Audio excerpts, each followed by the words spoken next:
You're watching Drakewing Gaming. Enjoy the video. Hey guys and gals, Never here from Drakewing Gaming and Sunny Mountains. What are the gaming dragon today? I'm coming back at you with a Let's Play episode of a repeat, Owen's Path. So yeah, let's go ahead and jump right back into it, shall we? Alarm changing, we're up, and let's go. Alright. Oh yes, where are my manners? The name's Samuel Clark. Pleasure to meet you. Philip paused. So you're Samuel Clark. Samuel blinked nervously as Philip squinted at him. The short cat circled around Samuel slowly, like a shark stalking its prey.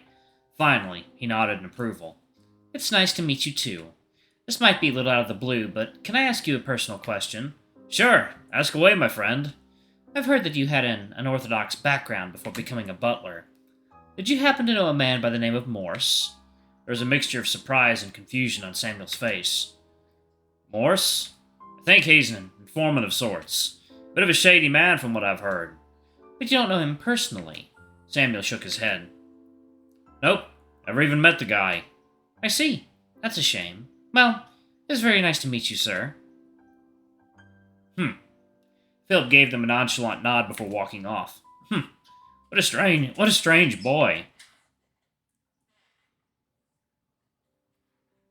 Philip didn't get very far before Owen hastily caught up with him. Philip, wait up! He fidgeted with his collar nervously as Philip turned around to face him. I just wanted to talk. You're not, mad at me or anything, right? Mad? What for? I don't know, it's just a little weird that you would change rooms all of a sudden. Are you still angry about what happened last week? Nah, I'm not mad anymore. I just figured you and Adrian would get along better as roommates. I've been wanting a single room to myself anyway. Plus, you and Adrian have gotten real chummy lately.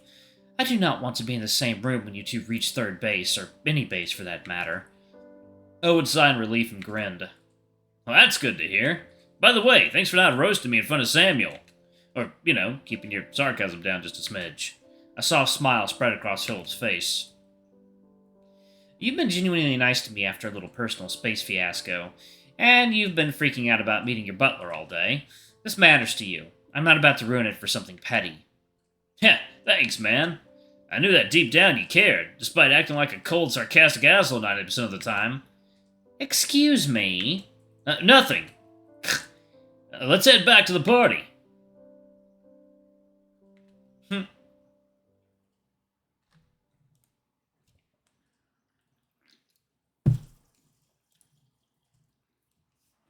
Where in the ballroom should we go? Huh? Samuel's pacing around nervously. I glanced up from the party to see Samuel pacing around the dance floor in a barely concealed panic. Hey, Samuel, what's up? Oh, Adrian. Did you happen to see a small ring box anywhere? I must have dropped it on my way through the school. It's black velvet, has 2 silver rings inside. Oh God, how could I be so careless? Samuel rubbed his temples anxiously, his eye patch slightly askew. A small ring box? Oh, I know which one you're talking about. Hey, Samuel, don't worry too much. It's bound to be around somewhere. Why don't I ask my friends to help search around for it? They know the school better than you do. Just sit down and hang tight, alright? Samuel sighed in frustration. I suppose. Sorry for causing any trouble for you kids. No, it's no trouble at all. We're happy to help. Right, guys? Yeah, seems really important to you after all. Sissel's muffled voice suddenly echoed out from under the punch bowl table. An excuse not to be on the dance floor? Sure, I'll take it. How long were you under there? We spent a good 20 minutes combing through the ballroom and dance floor as carefully as we could. Not a single glimpse of a ring box to be found. I was about to give the place another look over when Jinny grabbed my arm. Hey, Adrian. I'm pretty sure we turned the place upside down already. If it was here, we'd have found it by now. I sighed and nodded. Yeah, but we can't exactly just give up. Samuel looked so upset. I'm just saying it's probably better if we searched outside the ballroom. Maybe Samuel dropped it on his way into the school. That's a good point. Alright, let's take a look through the hallways. Let's see, where could Samuel possibly have dropped his ring box?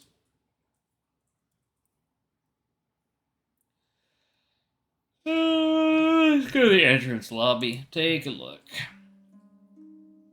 Jinny and I weaved through the crowds of parents and students gathered in Gerania's front lobby. Even this large space felt uncomfortably packed with far too many people. Huh. There's an awful lot of adults hanging around. They don't look like they're accompanying students or anything either. Philip did warn us to keep an eye out for suspicious adults. I did my best not to stare at anyone in particular. Better to look innocent and observe through the corner of my eye. Most of these adults were glancing through the crowds and ducking in and out of rooms as though looking for something. We should probably avoid these guys for now. Let's call Morse about the situation once we're out of earshot. Anyway, do you see Samuel's ring box anywhere around here? Dude, I can hardly see my own feet when we're packed like a can of sardines in here. Oof! A large man, elbowing his way through the crowd, accidentally knocked Jinny over. Uh-oh. That man is about to get his ass beat. She stumbled onto the floor with a wince. Ah, that's gonna leave a mark. Oh, sorry there, little lady. You were so tiny I couldn't see you. Oh, him. Another voice. Oh, sorry there, little lady. You're so tiny I couldn't see you. The large man cackled, concern noticeably absent in his voice as he helped Jinny back onto her feet. Jinny grumbled as she dusted herself off. You alright? Sorry about that. There's so many frail folks around here. I squinted. He certainly didn't sound sorry. Listen, you kids go to this school, right? Uh-huh, of course. We definitely go to this school. Both of us. I am totally a legit student. The large man nodded in blissful ignorance. Oh, good.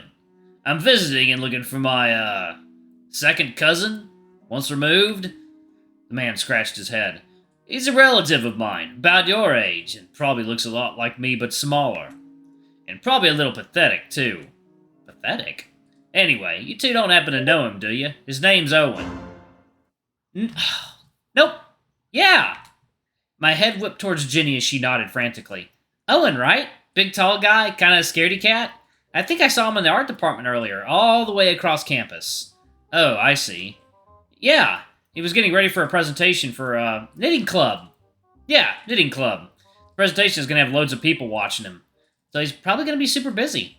Your best bet of catching him alone is probably after the presentation in about, 3 hours. Yeah, 3 hours. The knitting clubbing's super intense here at Gerania. Wow, you two twins or something? You keep finishing each other's sentences. Yeah, totally siblings. Nope, not related at all. The large man stared at us, his face unreadable. Gina and I exchanged looks of mild terror. The large man suddenly knelt down, meeting us both at eye level while clutching our shoulders. He closed his eyes and gave us a sad, soulful nod. You kids. It's probably not my place to say, but it's obvious that you two have deep-seated family issues. What the fuck? Says the fucking hitman? Jinny glanced at me. I nodded feverishly. Yep, our family absolutely sucks. The large man nodded again, sniffling softly. It really sucks, kid. But remember, no matter how sucky things get, you siblings should always have each other's backs. What the fuck? This is not the advice I expected to be getting from this man right here. Fighting and arguing is fine, but I can see clearly that you two care about each other very much. Don't forget to tell each other that sometimes. Through all the rough times, sometimes family is all you got. The man sniffled again, wiping his tears before nodding to both of us with deep emotional eyes. You and I exchanged awkward glances again. I feel like you're projecting a little. Thank you for the soulful advice, kind stranger. Your words have deeply moved me. Jinny grabbed my hand while clutching her chest melodramatically. Must go tell my brother in private how much I cherish him. With that, she dragged me out of the entrance lobby and towards an empty hallway. The large man tearfully waved goodbye while blowing his nose into his sleeve. Oh, that's the way siblings should be. I should find my bro and tell how much I cherish him too. Jen and I let out a collective sigh of terror relief as we stumbled out of the entrance lobby. Well, that went pretty well, all things considered. That was an absolute disaster! Jenny scoffed at me incredulously. You were the one who started the whole sibling thing. You can't lie for shit. You weren't exactly a seasoned actor either. What was that melodramatic thespian talk? Jenny dusted herself off and cleared her throat. Let's just both agree to never do that again. And maybe Morse was right to leave all the subterfuge stuff to Philip. We should probably call him to let him know about this whole situation. It's like there are Lorelei family members everywhere at Gerania right now. And while you do that, I'll keep searching for Samuel's ring box. I didn't see it anywhere in the entrance lobby. Let's see, where could Samuel possibly have dropped his ring box? Your hallways. Ginny and I made our way through the rear hallways of the school. was much quieter back here than the crowded front entrance. The hallways are mostly empty. Are you sure Shamblow's ring box could be around here? This place is so quiet. Well, he mentioned parking in the rear parking lot, so I figured he had to come through here. Huh? What's up? Shh!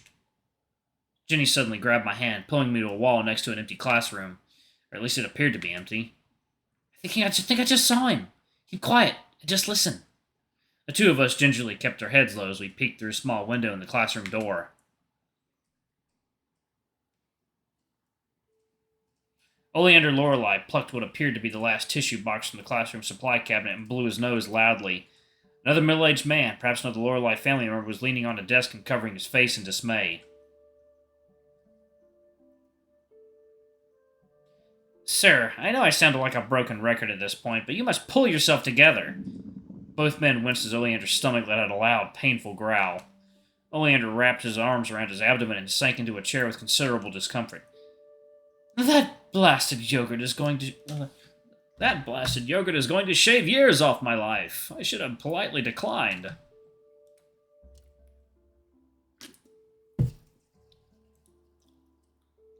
Oh, but that young man was so kind and considerate. It would have been rude to say no, wouldn't it?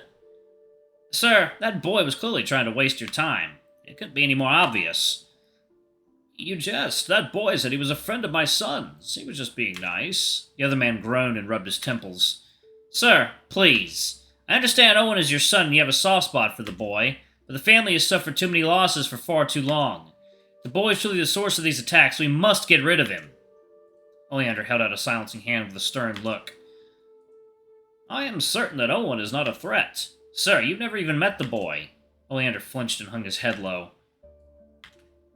No, you're right. I have never met my son before. But I intend to remedy that tonight. We'll have a civil talk and sort out any misunderstandings. I have no doubt the rest of the family will see reason after I dispel their suspicions. I'm not convinced. The situation doesn't look good for him. Reunite with his bodyguard immediately after our heightened surveillance order against him, after 7 long years? This either confirms our suspicions or is a very unlikely coincidence. Or perhaps he is seeking protection after you ordered those ruffians to attack him a few days ago. Owen Lorelei is not to be harmed under my direct orders. I believe your brother ordered that hit on Owen as a sort of warning. Oleander scoffed. Hamlin did. Oleander scratched his chin worriedly. He's being far too aggressive. I'll have a stern talk with him later. But first things first, I must talk to Owen and iron out some facts. Which brings me to my primary concern for tonight. Oleander fidgeted with his tie and glanced at the other man almost bashfully. Do you think Owen will like me? The other man let out a frustrated groan. Sir, this is serious. I'm serious too. What if I give off a poor first impression? What kind of father would I be? Please do not get attached to the boy. Also, why are you wearing such a similar suit to mine? And one of us simply must change now. I believe you gifted this to me last Christmas, sir. Oh, perhaps I did. I've been so forgetful as of late. Maybe I should change instead. The other man sighed and reached into his handbag. He pulled out a fresh orange lily and tucked it neatly into Oleander's tuxedo pocket. There!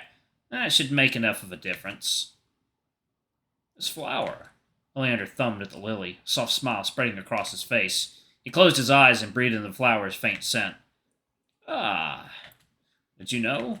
She asked for orange lilies on the day of our wedding. Said it was her favorite flower. Yes, your brother suggested I bring a few with me for your reunion with your son tonight. Did he now? How uncharacteristically kind of him. Oleander turned towards his follower. Leave me be for now. I will go find my son and sort out this whole mess. Do not interfere. Alright, I'm going to pause it right there. Alright, thank you all so much for watching. Don't forget to like, comment, subscribe, ring that notification bell, and check out our Patreon or YouTube memberships if you can. It always helps. Anyway, I love you all, and I'll see y'all in the next video. Bye-bye!